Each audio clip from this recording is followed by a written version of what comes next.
Of course, the producers and the studio did not like the fact that, wait, this whole story is because these assholes kill a very adorable beagle?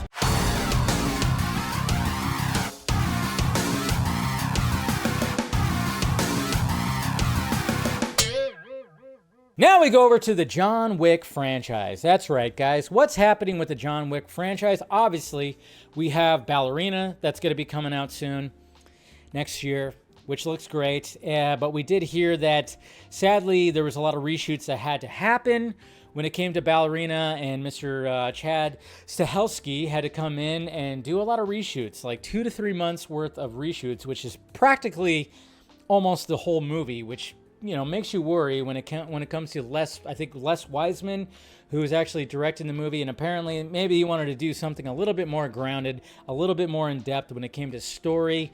And that's not what the John Wick franchise is all about. Let's face it, not really about that. It's about crazy action sequences. It's about people doing just things that people shouldn't be able to do. I think that's what we love about the John Wick franchise. We're not trying to have too much grounded depth. Yeah, there could be story elements, sure. But so obviously when it comes to Chad Stahelski, when talking about where the John Wick franchise is going to go, well, there's a few things right here when it comes to, of course, this THR article, this Hollywood Reporter article that came out that we're going to talk about right meow. John Wick at 10. 10 years. It's been a decade. It's been 10 years since we saw the first John Wick.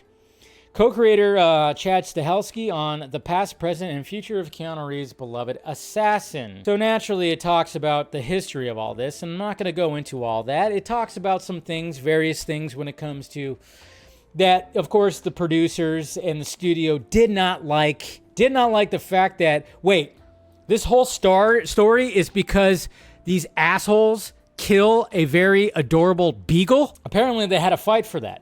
And then we got to thank Eva Longoria, who apparently was a producer on here. She actually found $6 million for them to add to the funds because they needed more funding for the movie to get it complete, or else it was going to be scrapped. That was actually released today too. In 2023's John Wick Chapter 2, Stahelski buried Reeves' latest iconic action character in the ground. Spoiler alert. At least for the time being, but the franchise has never been more alive than it is right now. The Len Wiseman-directed spin-off Ballerina, starring Ana de Armas, just dropped a trailer, but yeah, of course, I just talked about the reshoots. A prequel anime feature is also currently in development and will finally show at least some of John's storied impossible task that permitted him to retire for love. Additionally, Robert Levine's spin-off series Under the High Table is being developed for the universe's supporting characters, while Donnie Yen's own spin-off movie about his Chapter 4 character, Kane, is actively being written. So yes, we are getting the impossible task that was talked about in the first John Wick movie so he could retire. That's going to be an anime.